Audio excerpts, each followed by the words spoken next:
사람들은 길을 묻습니다. 어느 길로 가면 되겠느냐고 묻습니다. 근본주의자들은 오직 한 길뿐이라고 주장하고, 다원주의자들은 다양한 길이라고 있다고 주장합니다. 어디로 가는 길을 말하는 것입니까? 궁극적인 실제나 이 근원이 도달하는 길, 또는 어떤 정점에 이 도달하는 길을 말합니다. 이 성경에서는 이 길을 하나님께로 가는 길, 또는 영생에 이르는 길이라고 합니다. 요한복음 13장에서 14장까지의 이 예수님과 제자들이 나눈 대화에 보면 길에 대한 이야기가 나옵니다. 제일 먼저 말을 꺼낸 사람은 베드로였습니다. 13장 36절 말씀에 보면 베드로가 예수님께 묻습니다. 도미네 쿠어 바디스, 곧 주여 어디로 가시나이까? 이 말은 폴란드 소설가 생키피치의 이 라틴어 개혁 성경 구절에 보면 도미네 쿠어 바디스라고 한 말에 착안하여서 그리스도 교회의 고대 전승을 통하여 쿠어 바디스라는 소설을 발표함으로써 유명해진 말입니다. 이 베드로의 이 질문에 예수님은 우리를 위하여 영원한 초소를 예비하러 간다고 하셨습니다. 14장 3절 말씀에 너희를 위하여 초소를 예비하면 내가 다시 와서 너희를 내게로 영접하여 나 있는 곳에 너희도 있게 하리라고 하셨습니다. 그리고 4절 말씀에 내가 가려는 곳에 이르는 길을 너희도 알고 있다고 하셨습니다. 이 말씀은 내가 가려고 하는 영원한 초소에 이르는 길은 너희가 이미 알고 있다는 것이죠. 그러자 도마가 5절 말씀에 반문합니다. 주여 어디로 가시는지 우리가 알지 못하거늘 그 길을 어찌 알겠습니까? 그리고 나서 빌립이 8절 말씀에 요청합니다. 주여 아버지를 우리에게 보여주옵소서. 그리하면 족하겠나이다. 가룟 유다와 돈명이인 다른 유다가 23절 말씀에 묻습니다. 주여 어찌하여 자기를 우리에게는 나타내시고 세상에게 아니하려 하시나이까?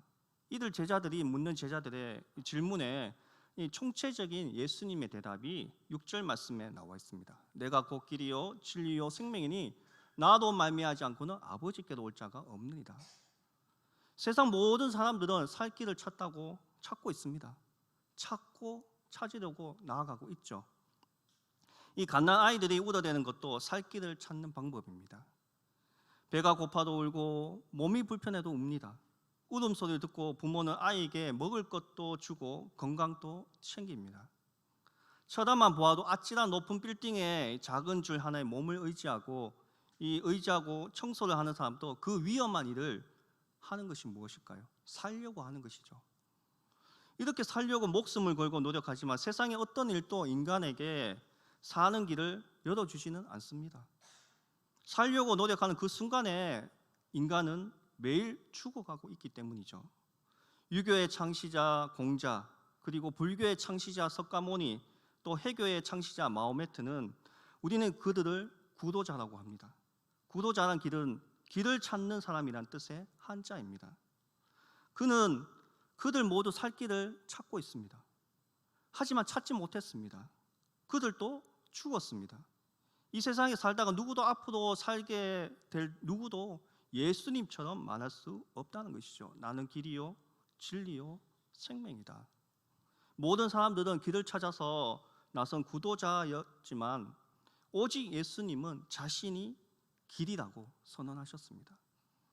예수님은 생명의 길입니다. 너도 나도 우리가 다 알고 있는 상식이죠. 다른 모든 길은 종착지가 죽음입니다. 하지만 예수님은 생명의 길이라는 것이죠.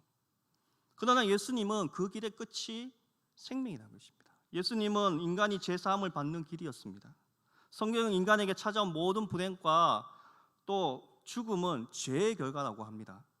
여기서 벗어나는 길은 죄에서 벗어나는 길밖에 없다는 것이죠. 예수님은 죄가 없는 분이시지만 죄인들을 위하여 십자가에 죽으심으로 죄인들의 죄값을 치르셨습니다. 그러므로 예수님 앞에 나오며 제사함 받는 길이 열린다는 것이죠. 예수님 하나님께 나아가는 길입니다. 하나님만 생명이시고 빛이십니다. 영생을 얻기 위해서는 하나님께 나아가야 된다는 것이죠. 하나님께 나아간다는 길은 예수님밖에 없다는 것입니다. 예수님은 거룩하신 하나님이시기 때문에 하나님께 나아갈 수 있습니다. 예수님은 사람이시기 때문에 사람들 곁으로 오실 수 있습니다. 그러므로 사람에게 하나님께 나아간 길이 되셨던 것이죠. 예수님은 천국에 가는 길입니다. 이 세상에 있는 모든 죽음으로 끝이 나고 오직 천국에만 영원한 생명이 있습니다. 그곳에 갈 수 있는 길은 예수님 믿는 길밖에 없다는 것이죠.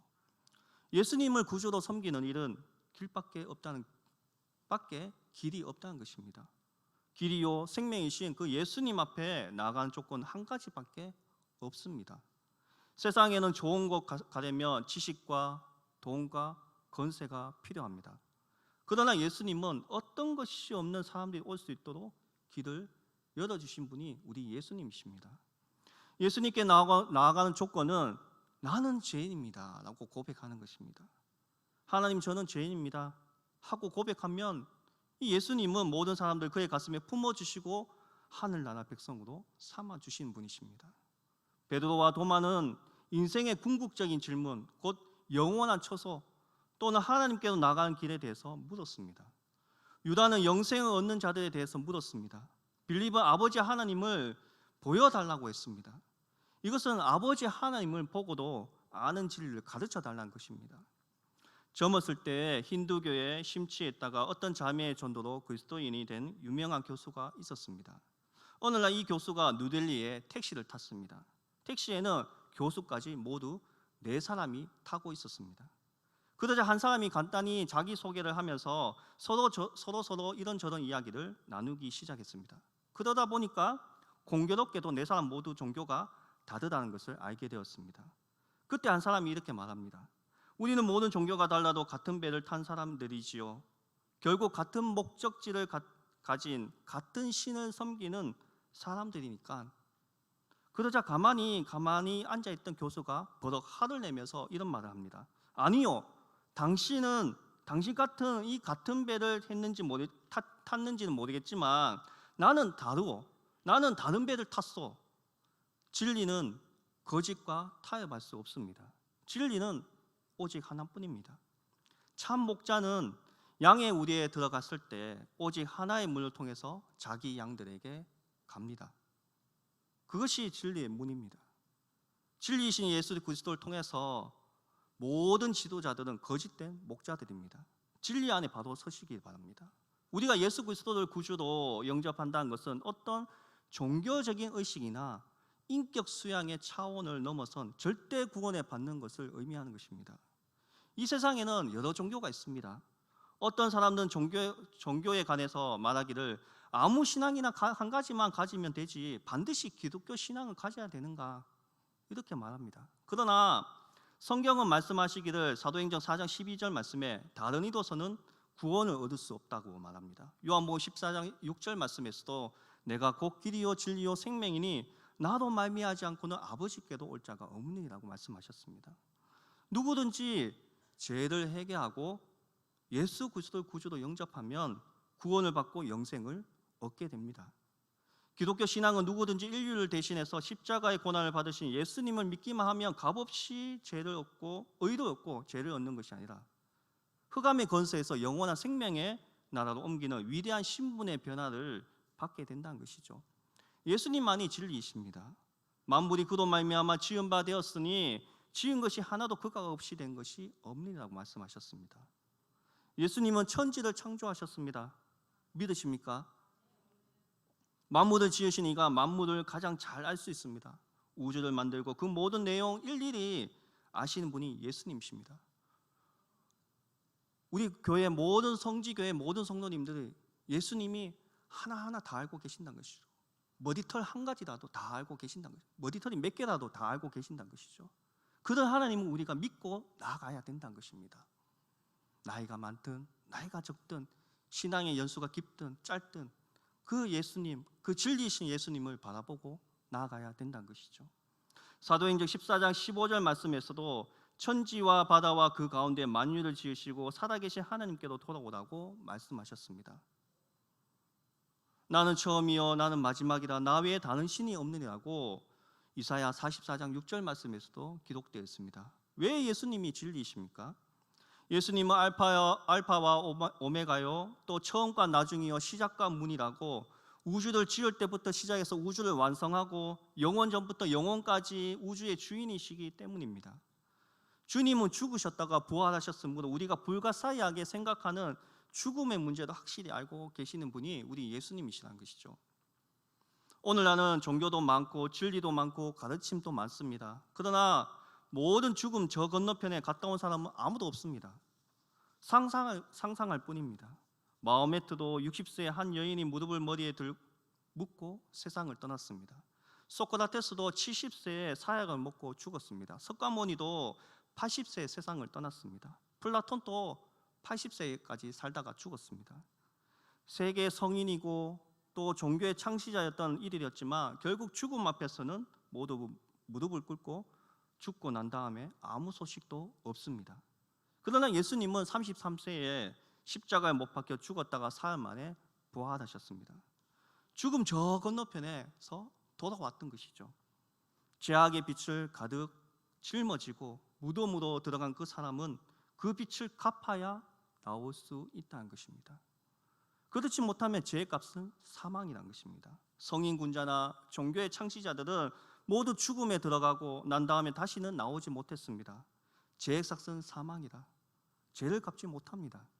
오직 예수님만이 인류의 모든 죄를 대신 지시고 그 죄의 값을 치르셨습니다. 예수님은 죽음의 감옥으로 들어갔으나 사흘 만에 모두 청산하시고 너끈히 살아 돌아오셨습니다. 그러므로 그리스도만이 진리가 된다는 것이죠. 오늘 우리는 이 시대를 어떻게 살아야 합니까? 오직 진리 되시는 그 예수 그리스도를 따라 살아야 된다는 것이죠. 진리는 헬라어로 알레테이아라고 합니다. 이 말은 어떤 것이 은폐되지 않고 사실이 드러난 것을 뜻하는 것입니다. 이 세상은 모두가 은폐되어져 있습니다. 역사나 자연, 우주, 가정, 또 인간, 이 세상의 모든 것들은 다 가면입니다. 어떤 사람도 이 감추어진 것들을 벗겨낼 수가 없다는 것이죠. 오직 예수님만이 벗기실 수 있는 분이십니다. 우리 주님은 인생의 모든 비밀을 벗겨내시고 우리를 인도하시고 모든 문제를 해결해 주신 분이 우리 예수님이시라는 것입니다. 오늘 이 시대를 살아가는 사람들에게 두 가지 큰 흐름이 있습니다. 하나는 시대가 흐르는 대로 따라가는 삶, 세상의 현실주의, 쾌락주의, 물질주의, 배를 타고 흘러가는 대로 따라가는 삶입니다. 어디로 가는지 모릅니다. 또 하나는 이 시대를 고민하면서 좀 더 의미 있게 살아보려는 사람들이 있습니다. 이런 사람들은 기, 요가, 명상 같은 것을 찾아다니고 종교나 수도, 수양을 따라가는 사람들이 뜻합니다. 그러나 진리는 찾는다고 찾아지는 것이 아니라는 것입니다. 성철 스님도 수십 년의 진리를 찾았지만 마지막에는 결국 자신은 지옥으로 간다고 고백하면서 죽었습니다. 우리는 이 세상을 사는데도 되는 대로 살 수도 없고 또 진리를 스스로 찾아서 살 수가 없다는 것이죠. 오직 진리 되신 그 예수 그리스도만이 말미암아 바른 삶을 살 수 있으며 구원은 오직 예수를 믿음으로만 얻을 수 있다는 것입니다. 즉 그리스도의 말씀을 들음으로 생기는 믿음을 통해서 구원을 얻을 수 있다는 것입니다. 오직 의인은 믿음으로 말미암아 살리라고 로마서 1장 17절 말씀처럼 그 말씀대로 우리가 믿음으로 살아야 된다는 것이죠. 우리가 믿음으로 살려면 어떻게 해야 됩니까? 하나님의 말씀을 보아야 합니다. 하나님 말씀을 읽어야 합니다. 하나님의 말씀만이 진리가 되신다는 것이죠. 어느 나라의 왕이 왕위를 물려줄 아들을 선택하기 위해서 세 아들에게 세상에서 가장 귀중한 것을 가져오라고 했습니다.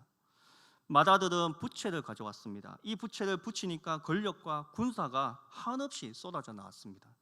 힘으로 나라를 다스리겠다는 뜻이죠. 둘째 아들은 맷돌을 가져왔습니다. 이 맷돌을 돌리니까 돈이 막 쏟아져 나왔습니다. 여러분 맷돌 드릴까요?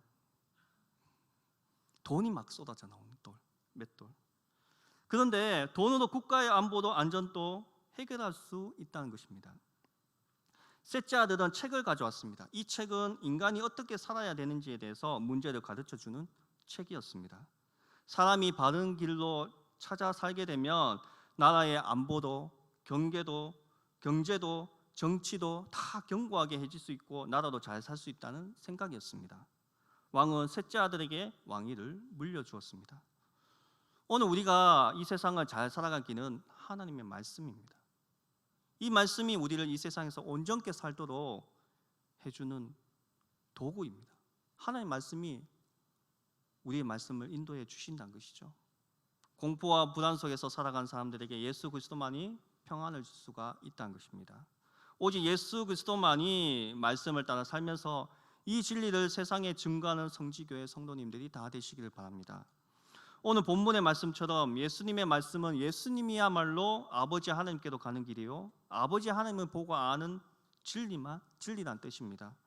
예수님의 정체성을 밝히고 있는 중대한 말씀이죠. 내가 곧 길이요 진리요 생명이다.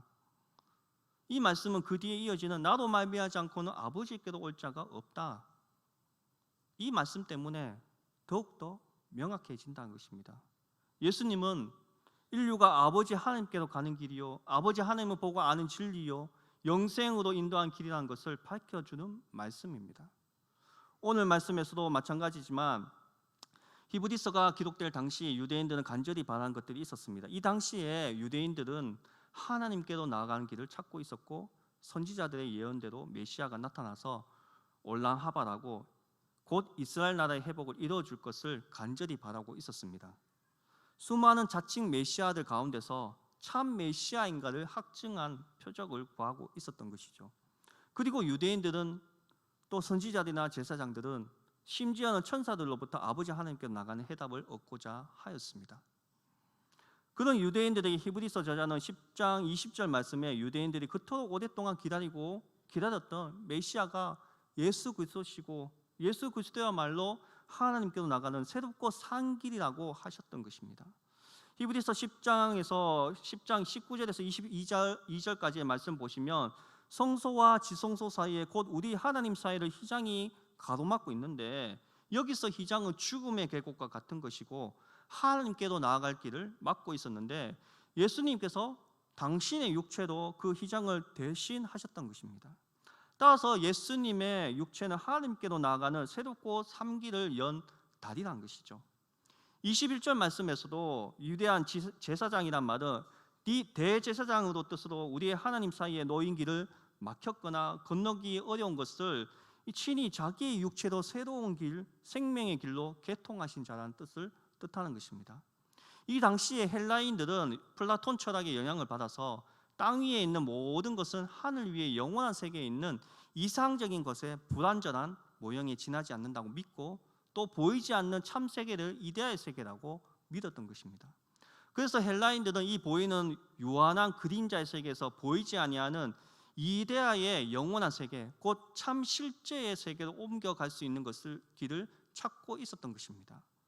사람들은 철학자들로부터 참 실제로 나아가는 해답을 찾고자 했던 것입니다. 그러나 히브리서 저자는 예수 그리스도야말로 참 실제로 나아가는 유일한 길이라는 것을 확신하였습니다.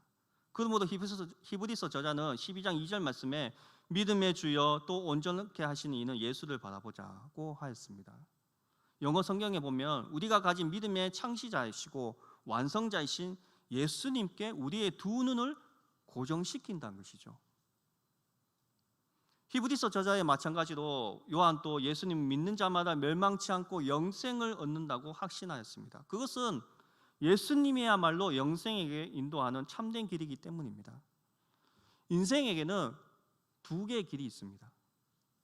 멸망으로 가는 길이 있는가 하면은 영생으로 가는 길이 있고, 죽는 길이 있는가 하면은 사는 길이 있고, 어둠의 길이 있는가 하면은 빛의 길이 있고, 불의한 길이 있는가 하면은 의로운 길이 있고, 잘못된 길이 있는가 하면 옳은 길이 있고, 거짓된 길이 있는가 하면은 진실한 길이 있고, 쉬운 길이 있는가 하면은 어려운 길이 있습니다. 예수님이 인도한 길은 영생으로 이어지는 길이고, 빛의 길이고, 또 살림의 길이고, 진리의 길이고, 쉬운 길이고, 길이라는 것을 성경에서 주장하고 있다는 것이죠. 예수님께서 인도한 길은 모세가 이스라엘 민족을 이집트에서 이끌어내어서 광야로 인도한 길과는 비교가 되지 않는 길이라는 것입니다.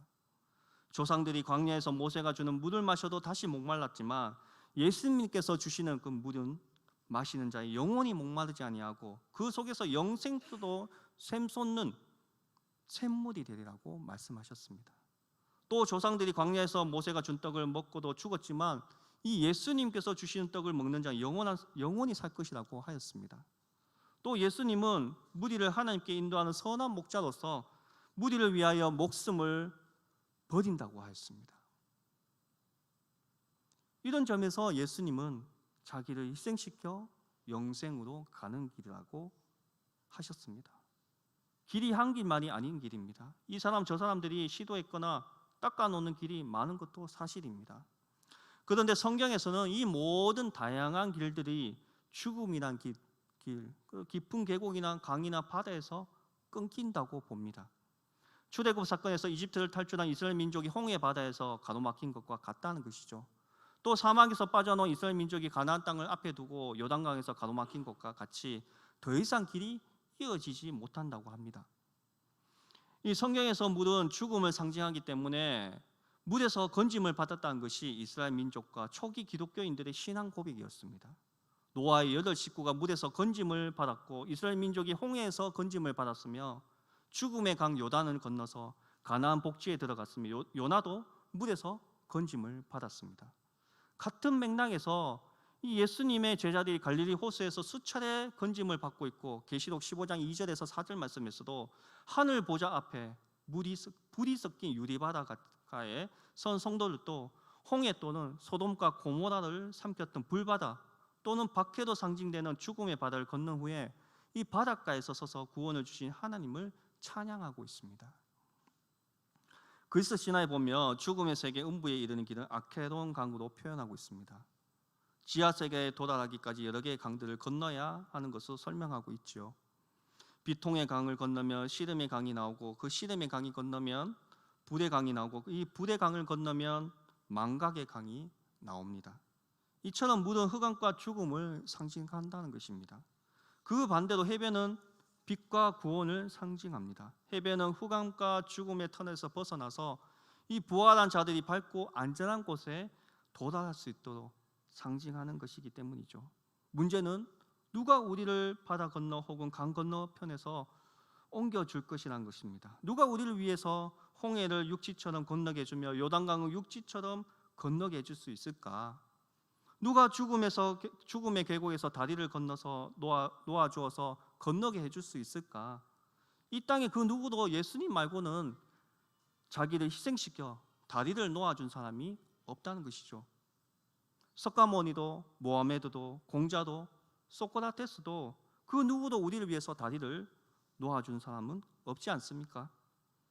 사이먼 앤 가펑크라는 노래처럼 성남 물결 위에 놓인 다리처럼 내가 그대를 위해 다리가 되어주리라는 노래할 수 있는 사람, 또 실제로 우리를 위해서 다리가 되어줄 수 있는 사람이 누구입니까? 당신이 지쳐서 작게 느껴질 때, 당신의 눈이 눈물이 고일 때 내가 당신의 눈물을 다 닦아줄게 라고 말할 수 있는 사람이 누구입니까? 힘들고 어려울 때 친구들조차 다 떠나버렸을 때 내가 내 편이 되어주리라, 성남 물결 위의 다리처럼 내가 그대를 위해 다리가 되어주리라 고 나선 줄 사람이 누구입니까? 죽음의 바다같이 나라의 강가같이 죽음의 계곡같이 인도한 길은 다양합니다. 이곳까지 도달한 길은 다양하고 많은 길이 있다고 할 수가 있다는 것이죠. 그러나 그 다음에 문제이죠. 누가 우리로 하여금 죽음의 바다 건너서 강명의 해변에도 인도할 것입니까? 누가 나락의 강의 다리가 되어주면서 죽음의 계곡에서 다리가 되어줄 것입니까? 성경은 그가 바로 예수 그리스도라고 말하고 있습니다. 성경은 하나님이 보내신 독생자 그리스도께서 이 죽음의 계곡에 인류의 죄값을 위해서 당신께서 짊어지시고 매달려 죽으신 십자가의 튼튼한 다리를 놓으셨다고 말하고 있습니다. 인간은 피조물이기 때문에 그 누구도 죽음의 문제를 해결할 수 없습니다. 성남 물결 위에 놓인 다리처럼 내가 그대를 위해 다리가 되어주려는 노래 가사처럼 자신의 몸을 희생시켜서 인간들의 죽음을 문제를 해결해 주시는 분, 십자가로 이생과 영생의 튼튼한 다리를 놓아주시는 분은 오직 예수 그리스도시라는 것입니다. 그 어떤 종교적인 실제들도 자신들의 몸을 희생시켜 이생과 영생의 다리를 놓아준 사람은 없습니다. 말씀을 맺고자 합니다. 석가모니도 모하메드도 공자도 소크라테스도 그 누구도 죽음의 문제를 해결하지 못했습니다. 그래서 바울은 고린도전서 1장 22절에서 24절 말씀에 보면 십자가에 못 박힌 그리스도가 표적을 구하는 유대인들에게 싫은 것이고 지혜를 찾는 헬라인들에게 미련한 것이지만 십자가로 이생과 영생의 튼튼한 다리를 놓으신 그리스도를 예수님을 믿어서 영생을 얻게 한 자들에게는 하나님의 능력이요 하나님의 지혜가 된다고 하였던 것입니다. 이 길을 발견하신 성도 여러분들이 행운이시고 행운의 아들 딸들입니다.